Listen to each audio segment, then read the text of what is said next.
Amanda's POV. Romano. I tried to wake him up, but he didn't respond. Baby. Bulong ko pa. Nang subukan ko muli na alisin ang kamay nito sa aking bewang, ay mas humigpit lang ang kapit nito doon. Bala ko na kasing bumangon para makapaghanda ng aming pagkain. Kumakalam na rin kasi ang sikmura ko. Hinawakan ko muli ang kamay ni Romano na mahigpit na nakayakap sa aking bewang. Inalis ko iyon ng dahan-dahan. Nang magawa ko, ay tumayo ako at kinuha ang roba na nasa gilid. Isinuot ko yon at pagkatapos ay tinungo ko ang kitchen ng yate. Tingnan natin kung anong mga stocks dito. Kumuha ako ng hotdog at bacon. Nagluto na rin ako ng kanin at bala ko rin magprito ng itlog. Tamang-tama. Siguro kapag nakatapos ako dito, ay gising na si Romano. I was humming and swaying my body while cooking. Humarap ako sa sink at tuhugasan ko na sana ang mga kamatis na inilabas ko sa ref nang maramdaman ko ang mga kamay na dahan-dahang pumulupot sa aking bewang. Napalingon ako ng bahagya at nakita ko si Romano. Good morning, baby. Akala ko pa naman ay makakaluto ako bago ito magising. Good morning too. Sabi ko at hinarap ito. Sinalubong ako ng labi nito nang humarap ako sa kanya. Romano's hand went on my back and pulled me closer.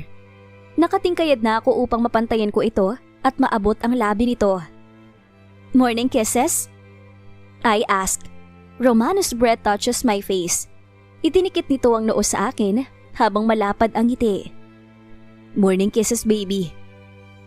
I was left in the cabin. Na makakain kami kanina ay nagpaalam sa akin si Romano na lalangoy ito sa dagat. Inaya niya ako, ngunit sinabi ko rito na tatawagan ko muna sina Mama at Dad para sabihin na mabuti lang ang lagay ko. Pero nakasuot pa rin ako ng roba. Ngunit sa ilalim nun ay may swimsuit na. I plan on joining him after talking to my parents.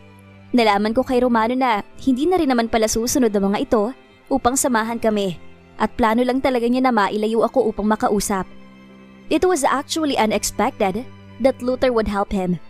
Hindi ko naisip na tinutulungan na pala ito noon ni Luther para lamang makausap ako. For sure, Luther knows about the agreement my dad and Romano had. Ang mami kaya at ang mga kapatid ko, alam kaya nila ang tungkol sa usapan ni Romano at ni Daddy? Amanda, sweetheart! It was a video call. Nakangiti si Mami at nasa tabi nito si Dad, ngunit hindi ito makatingin sa akin. I can't help but to smile. Maybe he still feels sorry for what he said to Romano. Pero naiintindihan ko naman. He did that for me. Mom, I called because I want to say that I am doing good here. Maayos po ang aking lagay kasama si Romano. Tumango si Mami at nilingon nito si Dad na nasa tabi pa rin. He's still not looking at me. Daddy! Nang tawagin ko ay tiningnan lang ako sandali, ngunit inilayo rin ang paningin. I know, pagbalik namin ni Romano ay makakaharap namin ang aking mga magulang. Ang mga magulang nito at pati na si Luther upang mapag-usapan ang nangyari. Ang mga ginawa ko at ang tungkol rin sa engagement. I'm happy to hear that, Amanda. I'm also happy that you are together now, anak. Marami rin ang ginawa ni Romano just to see you. Alam mo bang palagi siyang nasa harapan ng bahay natin noon at hinihintay na lumabas ka para makita ka kahit sandali? Naglalakad ako palabas ng cabin nang marinig ang sinabi ni Mommy. Hinanap ng mga mata ko si Romano sa ibaba at nakita ko ito na lumalangoy. He loves you so much, anak. The chocolates came from him. Nahuli ko ito noon, umagang-umaga na nasa harap ng bahay natin. Mukhang iiwan pa nga sa garden chocolates. Pero ako nang kumuha at sinabi ko ang ibibigay ko sa iyo. I know that he will be a great husband. Nakita ko kung paano niya ginawa ang lahat para sa iyo. Para makuha muli ang loob namin ng daddy mo, pati na ng mga kapatid mo. Anito, kung ganon, ay alam nga ni Mami at siguradong ganoon rin ang aking mga kapatid na lalaki. Tumingin si Ma'am kay Dad na nasa tabi nito. Hindi pa rin ito humaharap sa camera.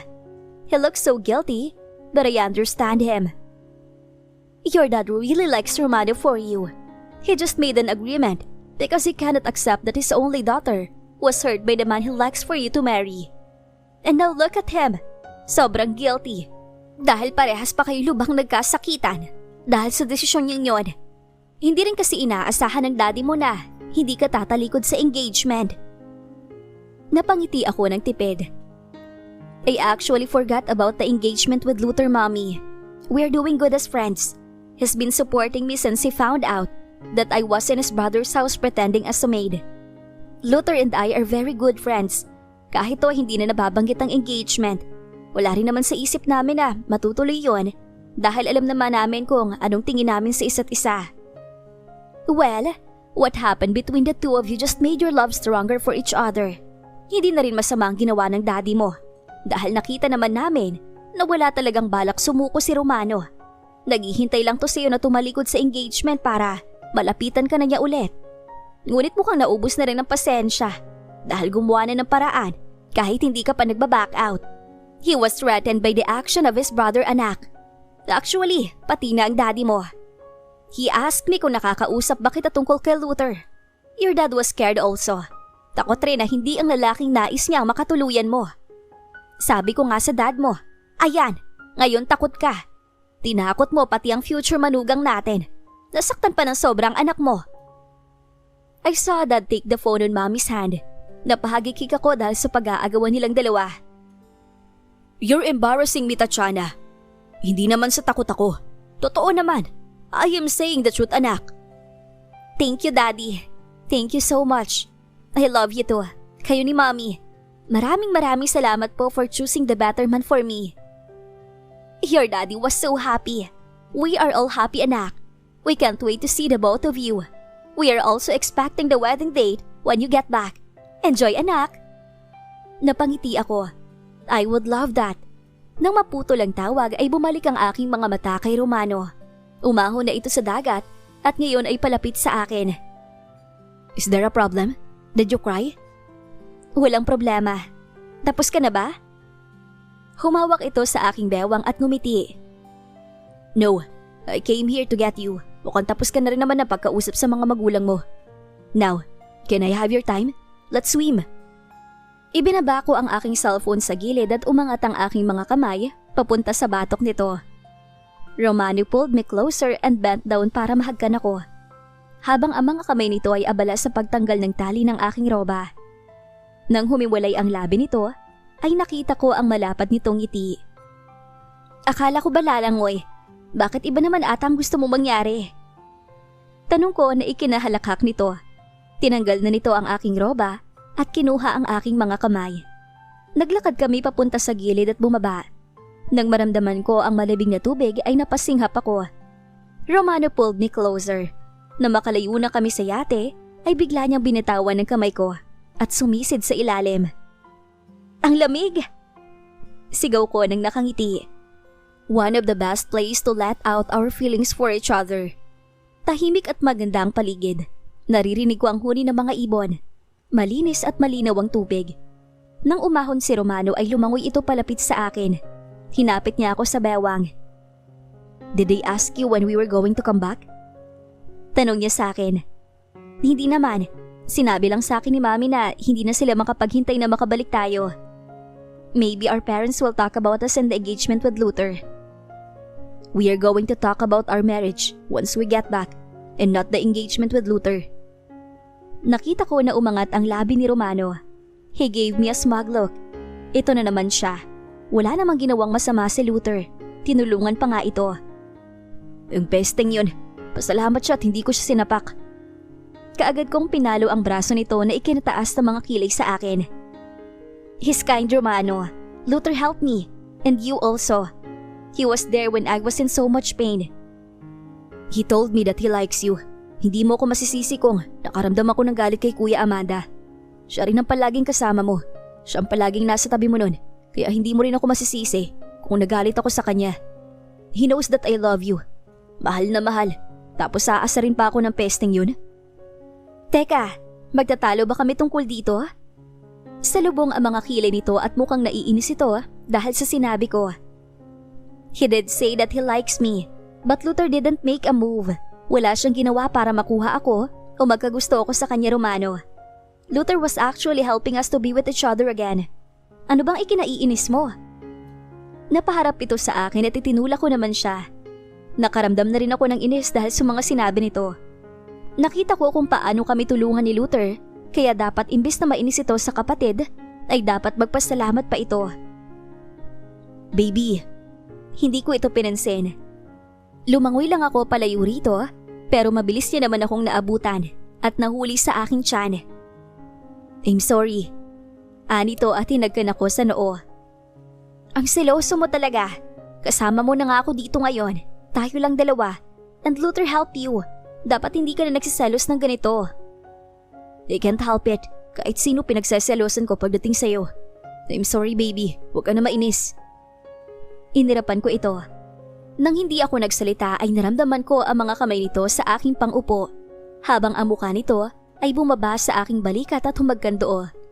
Nakagat ko ang aking labi nang itaas ni Romano ang aking mga binti at ikapit iyon sa bewang nito.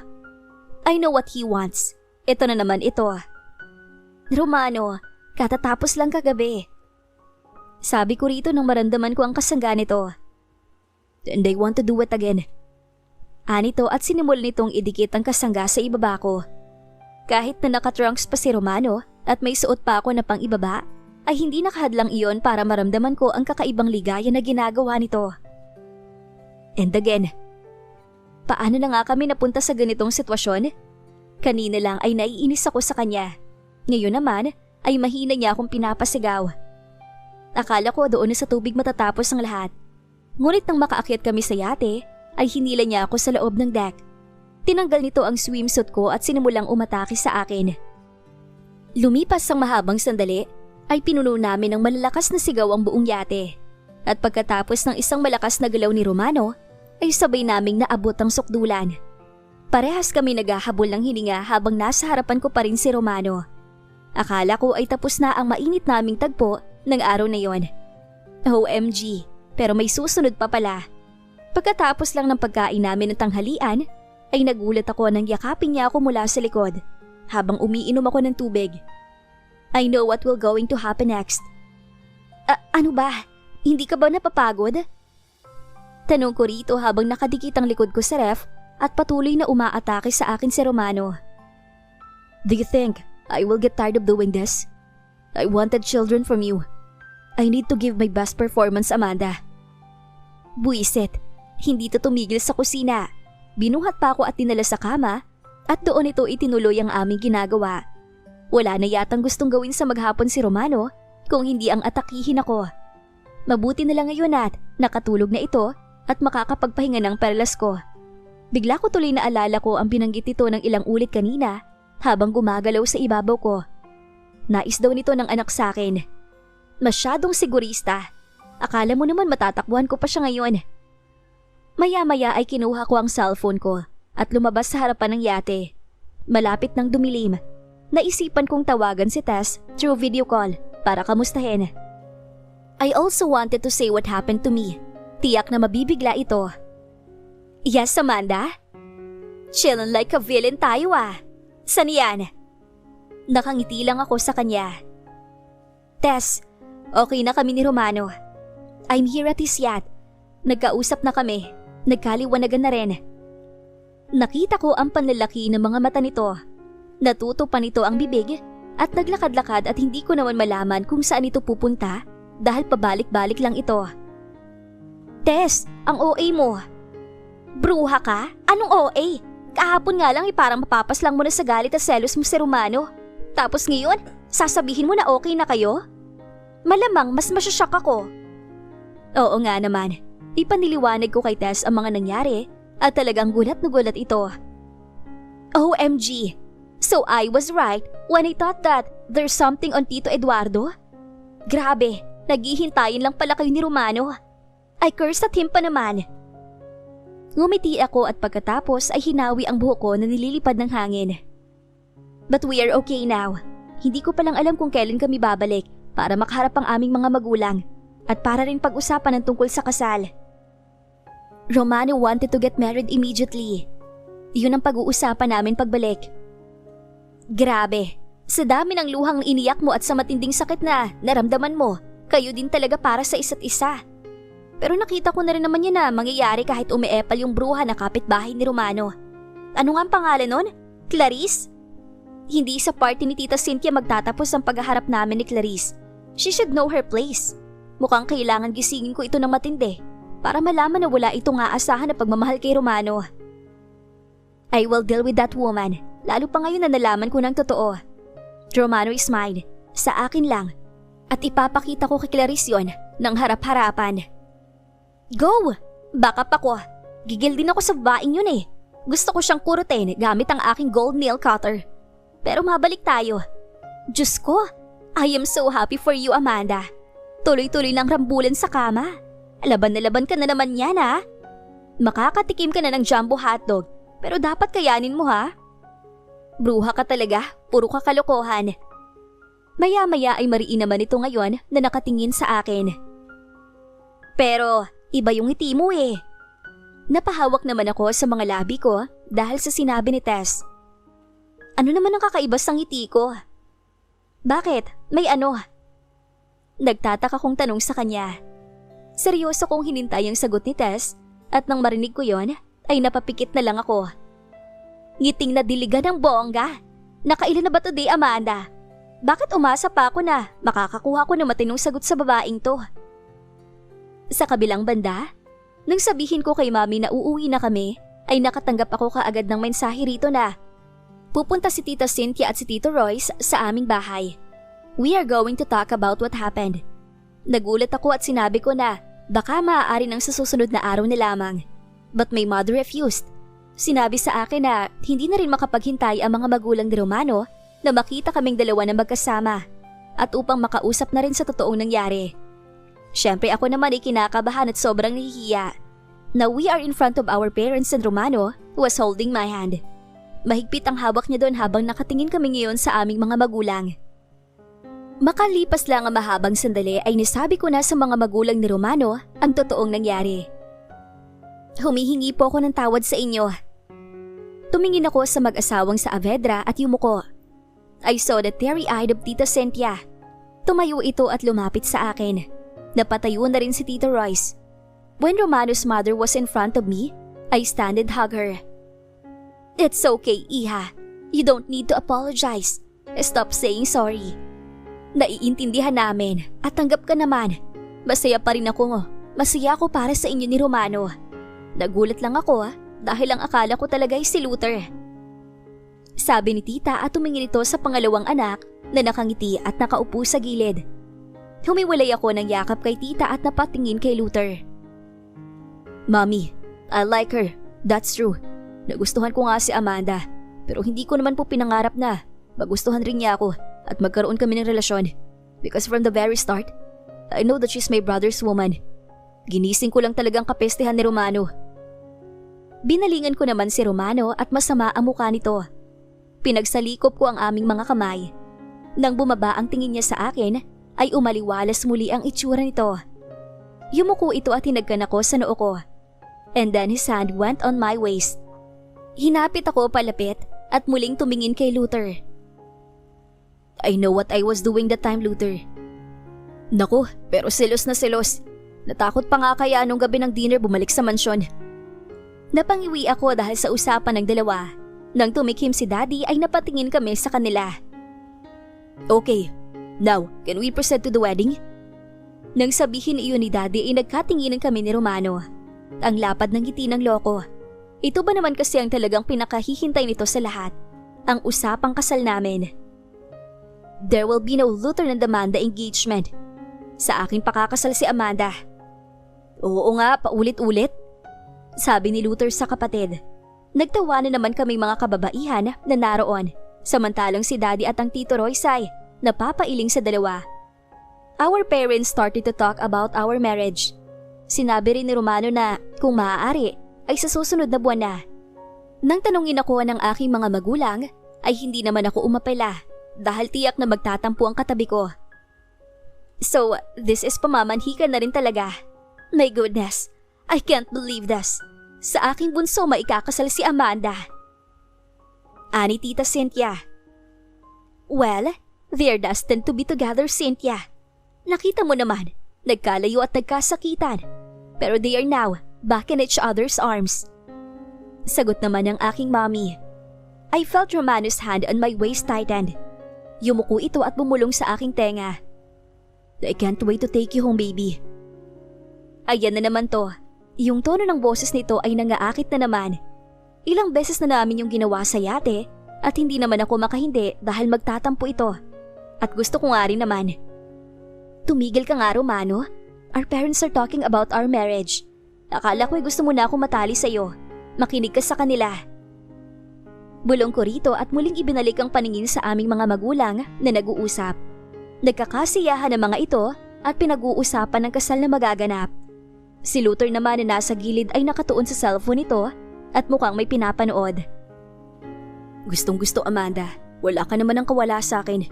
Alam na natin ang mangyayari. That's why I want to go home now. With you. Pumayag rin kasi ako na magstay sa bahay nito ng 1 linggo. Pero 1 linggo lang ang aming usapan. Hindi pa ito pumayag nung una.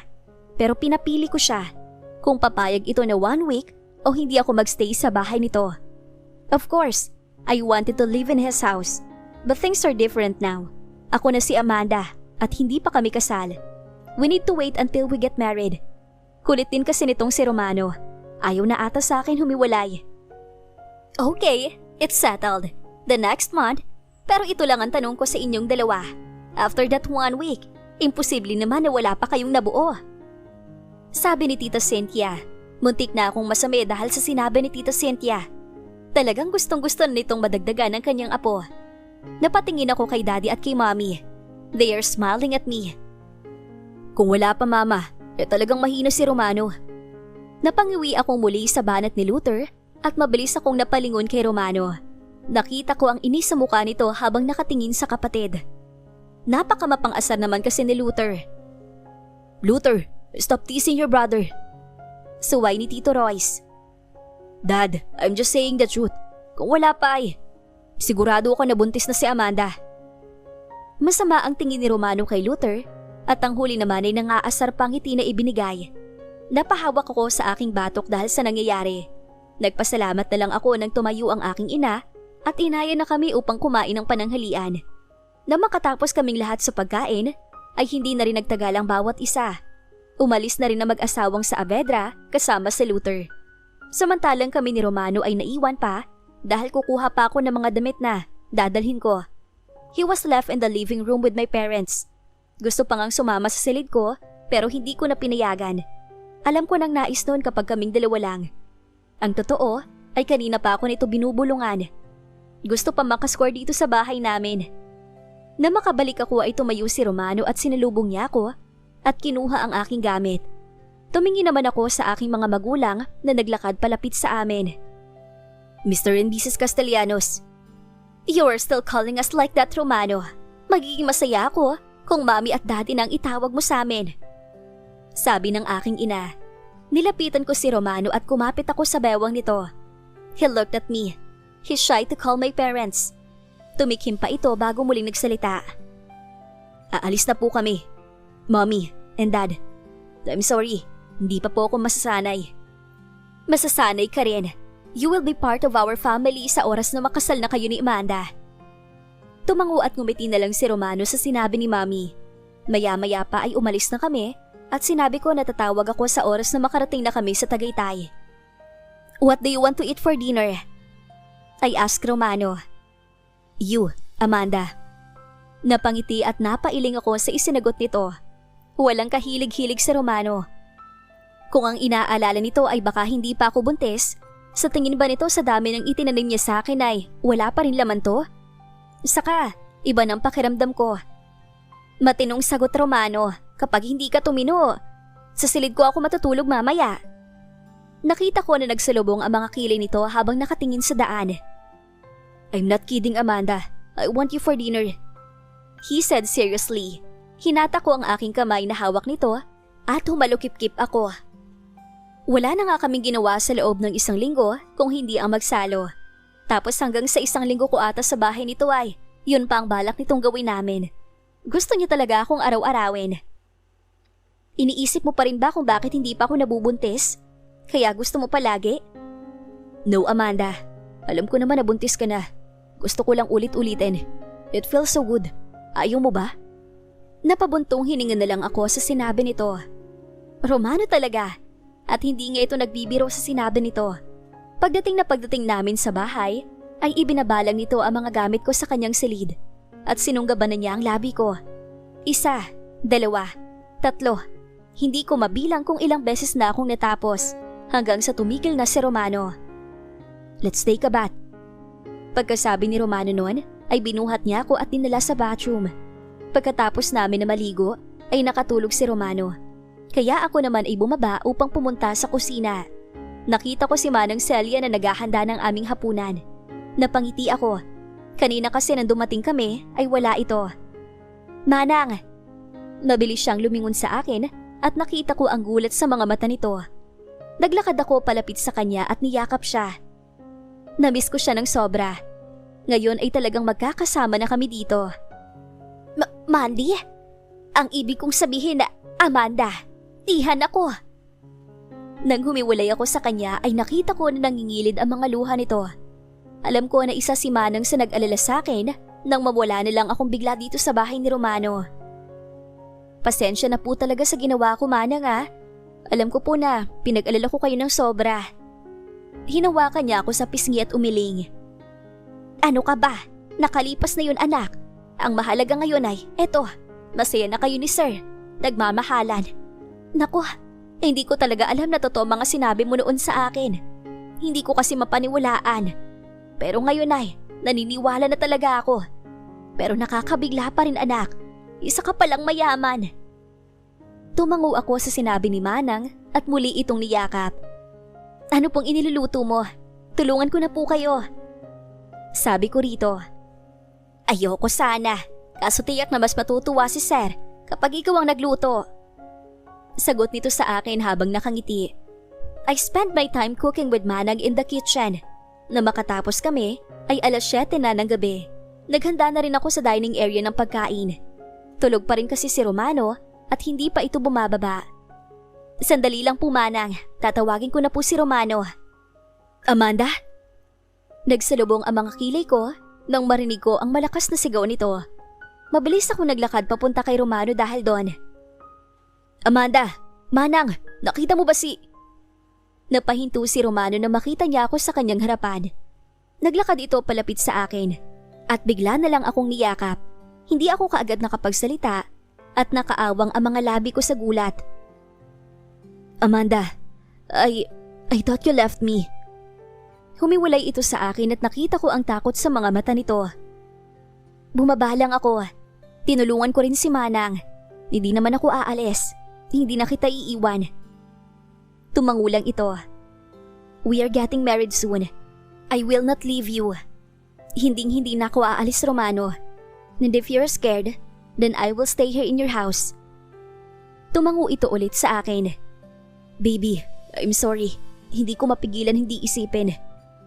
Umiling ako sa kanya. I should be the one to apologize. I made you like this. I'm sorry. Pero hindi na ako aalis ha.